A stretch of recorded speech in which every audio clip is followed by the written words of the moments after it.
please remember to leave a like, a comment, share the video about, and if you haven't already, subscribe. Thank you.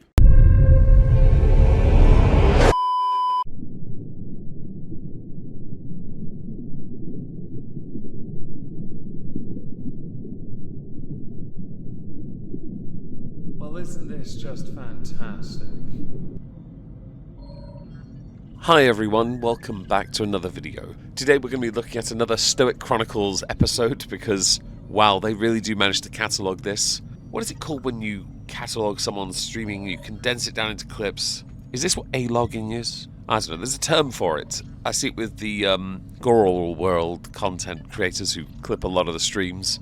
Unless you're Amber, of course, in which case it's all deleted. We know why, but we'll deal with that another day. In the case of Idubbzzz, he's still not quite over cartoons.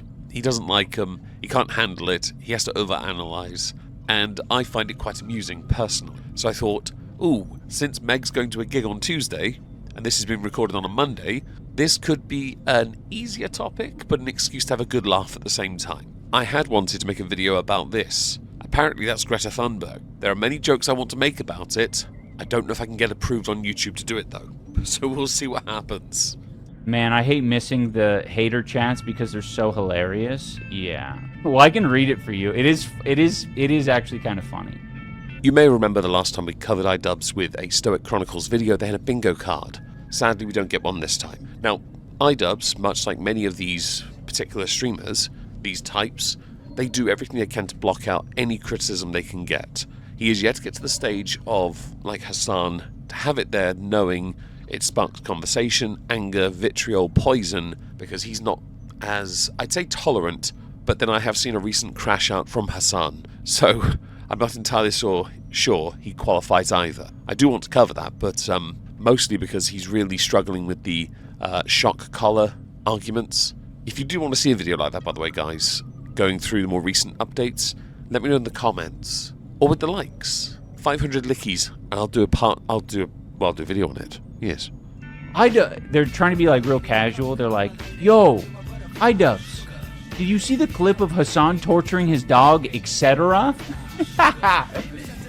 With more that has come out, the conversation has gotten incredibly muddy. There is one really good video of a veterinarian talking about it. Somebody who has first-hand experience about the type of collar used, the tape that was used to hide certain prongs, and what Hassan did on other streams to hide the remote used to control his dog. And also showing clips of Hassan reasoning that he just didn't like his dog, his big dog, walking around the house. That dog needs to be rescued and given to somebody better. He took his dog to the No Kings protest to try and make it seem like he cares about his dog. It's not going to work. Optics aren't on your side and the internet's going to pillory him for ages. It's good to see Idubbzzz laughing though. His priorities, as always, 100% in the right place. Did I need my sarcasm sign for that?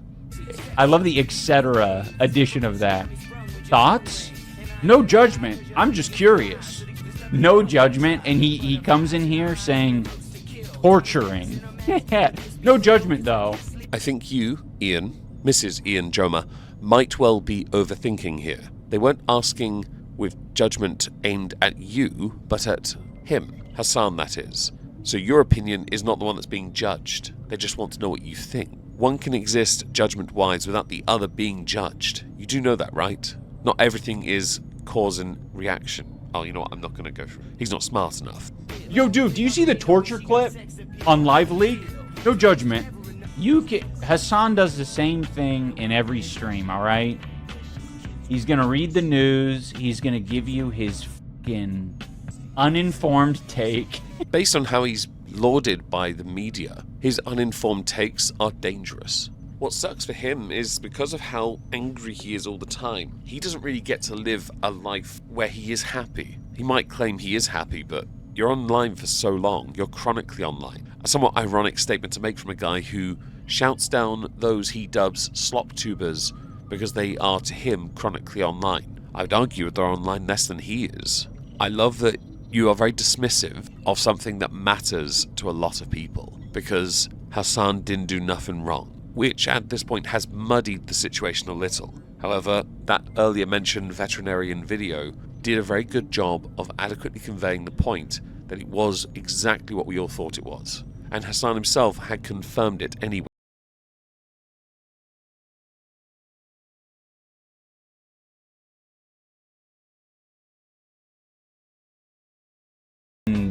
smear. This tells me how deluded you are within your own echo chamber of information you receive from your husband, because if you'd actually paid any attention, you'd see many people who are not white criticizing the living hell out of Hassan. They're the ones who aren't afraid of Hassan or Hassan's poisonous audience. Unlike many of the cowards who are within the realm where Hassan exists, the higher echelons of creatorness, who are just too cowardly to say anything. You're my pregame for Hassan? Okay, there we go. I used to watch you a lot too. Love the growth you've gone through so publicly. It shows us that everyone can change, everyone has the capacity to be better. I'm also a black trans viewer, so I was really tapped in with what you were saying at the time. I'm glad you didn't end up like JonTron, lol. Of the two of you, JonTron won. JonTron got married, has kids, and lives his best life. Can the same be said for yourself? Because I don't think it can be. This has come up a few times in the past, comparing JonTron to like Destiny or something. JonTron has openly spoken about their political beliefs, never really taking a side, yet having voted for Obama both times, even backing Bernie in 2016. People really didn't like when JonTron called out a lot of the hypocrisy on the left. But look where John is, living a happy, fulfilled life. The same cannot be said for you, Ian Joma, the twice-failed boxer. I am too. It's very tempting to choose comfort over growth, or to think that, or to convince yourself that, you know, that you aren't part of the problem. The amount of times I've seen people throw that back in other people's faces because the difference in political beliefs is astonishing. Deciding that how we need to live our lives, how we should live our lives, should supersede individuals' rights and freedoms. It's quite impressive, really. I will say there is something impressive about you having committed to the bit for what you have changed into. But since we know it wasn't yours originally, it's not really about you changing, it's about what you get out of it. Who you are now, though, is because of that, because enough time has passed and you fully integrated within this idea that you were always in the wrong. Really think about some of the things you did and said in the past. Were you actually in the wrong? The answer should be, for the most part, no. But then you decided what was more valuable to you, and you have nothing to show for that, beyond your ever-growing love, as you've dubbed it, while your supervisor watches you say these things. I think a lot of people, like, what they want, I think what a lot of conservatives probably think is they're just implementing slow growth. They're like, I'm growing slowly. And like, I'm taking a conservative approach to it, right? I'm all for growing, just doing it slowly, you know? You don't know what a conservative is, really, do you? Or what conservative values are. You're not the smartest, are you? This is how we know where you were before when you weren't as politically interested, and what you are now where you are politically invested. Those two different people couldn't have been further apart. Politics never played a part in who you were. You allowed it to poison you. I swear one day there's going to be a syndrome name for this, for watching how people become so, well, pilled, I guess. Maybe that is a thing. Maybe it's blue-pilled. I don't know. Maybe there's already a name for it as well, where you just look at everything through a political lens and everyone is thine enemy unless thine enemy agrees to terms of surrender. That usually involves some kind of execution and true cancellation from society. Perhaps they're barred from ever going through the C197 dimensional merge. Has Idubbzzz ever worn a Sonitude medallion? If he has, it would explain an awful lot. Is it controversial to say I'm kind of now a fan of your I'm gay clip where you're in the green suit? Of course, I think there were a ton of gay people, and a ton of LGBTQ associated people who thought that was, and I genuinely do agree with this, that it was a positive, nice thing to do. I still quite enjoy, although I haven't listened to it in some time, the original diss track you did to Idubbzzz with Boy in a Band. That was how I was introduced to you as a creator. And then I went back and watched your several, not many, content cops you'd done up to that point, showing how they were just mishmash, and then they became more, not necessarily essay-based, but they became more structured over time. The fact you're even ashamed of those in retrospect is beyond dumb. You called out Jinx. Why? Because he was stealing content. You called out Keemstar for being Keemstar. You called out Leafy and destroyed Leafy. I think you called out food critics as well in Cars, if memory serves. Calling out Rice Gum, destroyed Rice Gum. They moved to eventually Rumble until they retired, I think, last year. It's a shame you were so ashamed of that content. I think Tanamojo was another, by the way. Although I thought that was hilarious. You were so ashamed you went on an apology tour, which was cringe. Does it show you've grown as a person? Not really. You took a step back. You can acknowledge where you went wrong in the past if you went wrong in the past. You don't have to go on a tour to do it. And I mentioned the diss track on purpose because it opens to I want to be gay because you're effed and I want to savor it. And entertaining, you know, that's the good side of Idubbzzz, I would say. It's this moment of levity that allows you to, because I think there was an opportunity for me to jump down from the bench tops, and because Max said jump down and say something gay, and this was like, you know, this is some very like straight man kind of peer pressure. Sure, we just call it comedic timing over here. I could have jumped down and said something extremely offensive, but I just said I'm gay. I think that was probably like, that was like the most, what do you say? That was the most like politically correct thing I think I could have said. You know what I mean? Oh, there are so many offensive jokes I could make here, all centering around your marriage. But in the grand scheme of your comedic timing from back in the day with the green suit, I thought this stuff was hilarious. I'm glad it inspires people in that respect, and that there are still some parts of your content that people are able to see, consume, and enjoy. This version of content, where I'm worried about copyright claims from all the music you're putting in the background, not up there. But because it's one of these moments that I think because I was so edgy at the time and I did say offensive things, it kind of hijacked the narrative for a lot of people who wanted it to be offensive or edgy. Because you could kind of interpret what you wanted out of it. Like, are you historically revising your own content now? Is that what this is? I'm pretty sure this video is that, in fact. You're overanalyzing and you're It wasn't about the edgy jokes. It was the fact you had the balls to say what had to be said. People were too sensitive then. It's why the term snowflake existed. Because everyone was so easily offended. Feels before reels rather than reels before feels. It was tragic, but that was the state of the internet when you rose to popularity. Something which is apparently having an electric boogaloo with the bollocks you're presenting as content. Aaron was a dreary show, I agree. It definitely made you uncomfortable at times. Characters were so incredibly real. I remember this show as a kid, not gonna lie, couldn't care less. I don't care how relatable they are. The grandparents is what Idubbzzz latches onto, couldn't care less. The show to me was just a kid's show.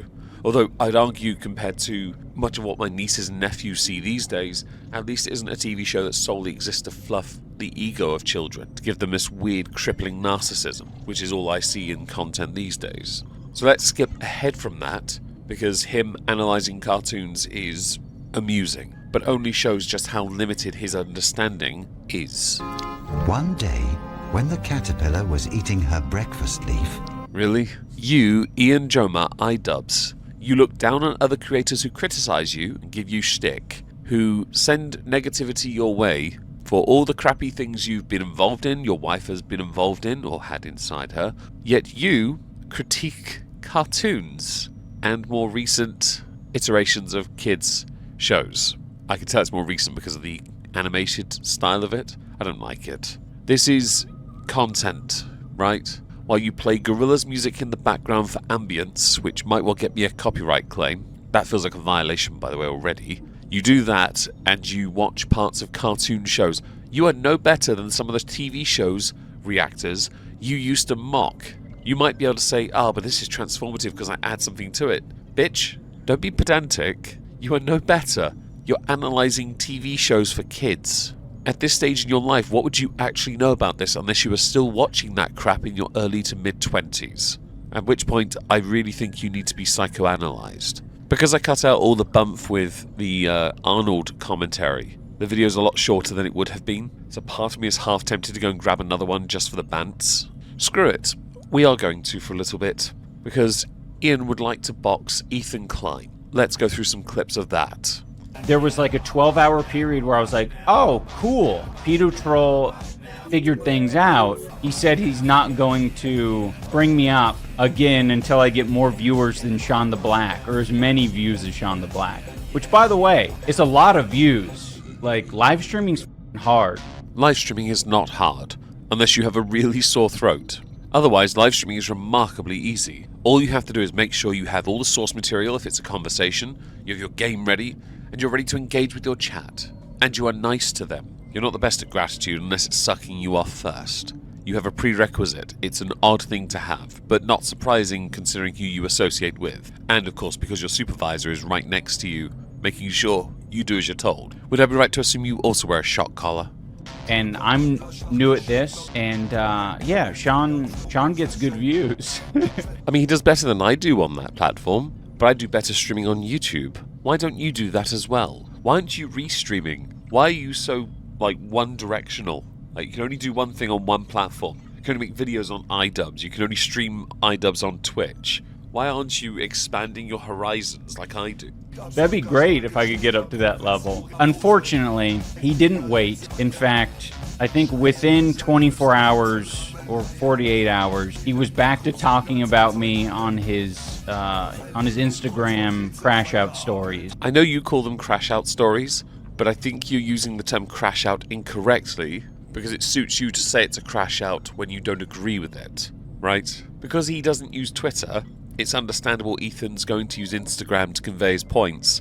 You cannot ascertain tone from text alone. So crash out seems difficult to pinpoint for certain. We're going to get back into it. I was not going to, but this is what he wants to do. Typical ceasefire behavior. Oh, God, Brat. It's, yeah, it's unfortunately true. Because at this point, it's not even really much of a defense. A lot of things he's posting is, as the Reddit calls it, his own L's. Why does he continue to post his L's? Am I husk now? I don't understand. Isn't Ethan always acknowledging Ian? Okay. So let's get into it. Is it unreasonable to want somebody who is so vocally against you to do better in viewership so that you can then both make more from having those discussions? As a channel like myself, I could get views from covering Ian, yes, like Just a Robot in fact as well, or like last week with Jaylyn Cheney, or J-Bay Productions. That was exceedingly well for my channel. For someone like Ethan though, with the podcasting that they do exclusively these days, is it really worth it when Ian's content isn't all that? The answer resoundingly becomes a no, but that's not to say Ian, or Ethan in this instance, can't find ways to help generate interest by using social media platforms like Instagram to get your attention, which then may well in turn help you get attention. Turns out he's helping you a little. That's cute, isn't it? Is that a good thing at this point? Saw this clip back, was this 4 days ago? This was only 4 days ago. And I thought to myself, like, oh, that's kind of awesome. Look at that. My favorite thing about this is the bingo sheet, because annoyingly for Idubbzzz, it is a guarantee these things will happen during his live streams. How soon you get your bingo is, well, to be determined by Idubbzzz. I'm glad this isn't a drinking game, because you would be hammered within the first hour. That's not necessarily a bad thing, because then you wouldn't have to suffer any more of the content without laughing at everything instead of pulling hair out. The harassment guy might leave me alone. That would be cool. Because I'm fine with not doing segments like this. Totally fine. But this is what happens. It says Ethan says he'll acknowledge Ian when his views are higher than Shonda Black's for a week. So just before we get to that, there are 2 points that have to be inserted. The first is, Ethan has made it clear he'll never stop. He made that clear in the past. He's just introduced a prerequisite to give you some free content. That was fairly obvious. The second is, if Ethan did truly walk away from ever discussing you, you keep bringing him up, that would make you look like a bitch. You say you'd be fine, but let's face it, you do kind of need Ethan's audience, and those that dislike him especially, to go to you, because you yourself aren't that big on the platform of Twitch. You're really not. And so you need all the additional viewership you can get. Try and be coy about it all you like. Reality is not on your side here, especially if you're going to be doing things like playing other people's music in the background while you talk about cartoons from childhoods. Oh, and sucking ass at World of Warcraft. I've seen you play. You're rubbish. He keeps talking about you, loser bitch. He's obsessed with our show, but with me particularly and Hilo. He spends his entire broadcast on Snark. Yeah. But the thing is, like, at this point, there are so few people watching his show Snark brain. that there's like 150 people watching. Dude, sorry, I don't mean to pause it here, but all of my sound bites are so good. They're so good. I'm sure they are, but one does not need to tell anyone that. It devalues the quality. It's called being egotistical, please. Now instead, why don't you go and put your egotistical nature in your wife's handbag and take back your testicles? See how I made that work? Yeah, that's better, isn't it? I really need to just lift them, because it's my content, right? I really need to lift them from from the H3 show because they're good. Me saying snark-brained. It's like, dude. Novel idea, because this might work. You never know. Cross the bridge when you get to it and all that. Why don't you shelve your ego, not necessarily in your wife's handbag, and simply ask him for them? Because it would be quite funny. I'm sure somebody will very kindly simp for you and go and get the audio anyway, but you'll find it very hard to get it without someone speaking over it. The raw audio, unless you have a copy of it, would be easier to obtain from the source material, well, the source itself, sorry. So, about that pride. I'm fucking mocking you. You're a loser. You're a loser, and you think that you're not snark-brained for some reason. Snark-brained. I guess, like, let's be real. Empathetic moment. We're having an empathetic moment. Ethan is hurt. It's just called being hurt, having your feelings hurt. Okay? And that's why you're snark-brained. I feel like, again, you're overanalyzing. You're doing that thing where you overthink unnecessarily, and yet, unlike with previous text forms, you have a video to base it on, and you haven't quite thought through what you're going to say because it's a live stream, so naturally you're just going to be reactive. You're calling someone who calls out snark Reddits snark-brained, yet you use snark Reddits. Surely that makes you snark-brained. Okay, here we go. Watching on average, I would be more relevant to respond to everything like Sean the Black says, and I don't, you know what I mean? Like, yeah. Maybe he even has more viewers regularly than Idubbzzz. He's on, like. To be honest, I kind of get where Ethan's going here, because Sean de Black was almost thrown into the whole lol suit thing anyway, as a joke, admittedly, but with all the copyright claim stuff going on with Frogan Denims and Caseytron, this made some sense. And unlike Ian, yes, Sean does a little bit better than he does right now. That's not to say that Ian, given more time, won't be a much larger creator on Twitch. He is newer to this game, so you'll never know just yet. It's, to me, unlikely. Twitch is a difficult platform to grow on at the best of times, and even with his reputation, he doesn't have the most informed of perspectives. That's not to say those that are bigger are informed. We know that's not the case. But they have more of a unique presence than he does. He needs drama to get the attention a lot of the time, and when the law of diminishing returns comes into effect, he'll start to understand it. I do think he'll do well, but I also think he should be multi-streaming via Restream. I really do. If the Idubbzzz channel is not doing so well, stick some live streams on there. Stop trying to purity test or gatekeep your own channel, as if that's only for one thing. It also means you can make more money, which might well help you get out of that basement you're in. So you should respond to Sean the Black. I think you should get into beef, and I think you should engage in that. Stoic. If you think that ultimately, if it's just about viewership, that's what you should be doing? Deflecting 101. When you can't handle the attention put on you and the pressure, the responsibility of that pressure, I guess, you must then find a way to shirk it in a manner. In this case, well, then you should just do it. The thing is, Ethan actually does. You don't, and there's a reason you don't. Because while you have all the bottle to say these things, we know physically you can't back it up because you can't box for shit. You're all mouth, no trousers. You can't back it up either because all that wit you used to have has gone. Eroded out by whatever it is, the poison Kool-Aid your wife made you drink. The kryptonite, whatever it was, that you consumed. In this case, infected pussy. The challenge was issued to you as a, let's face it, an off-the-cuff remark to dismiss how relevant you are. You're still going to get crap from Ethan anyway. You know that. Why? Because he said you're never going to be seeing the back of him. You're always going to be a target.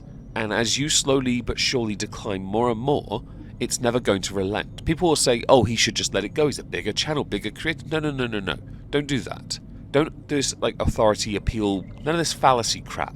When you betray someone like that, like Ian had Ethan, you become a viable target for the rest of your time. Or until Ethan decides it's time to stop. And that won't be any time soon. Unlike Ian, Ethan has done exceptionally well and doesn't need to be beholden to anyone. Ian, though, is beholden to his wife, and only his wife. Now, because I've run out of time, and I do apologise for that, I can't go through more of this, which includes the boxing comments. If you'd like a follow-up on Wednesday, let me know in the comments. If we get, let's say, 700 lickies, or likes, lickies are preferred though, of course, then I will make the part 2, which includes the boxing comments. Since I'm not streaming later because I'm at Coheed in Cambria in Brixton, hope you have a great day, guys, and thank you so much for listening.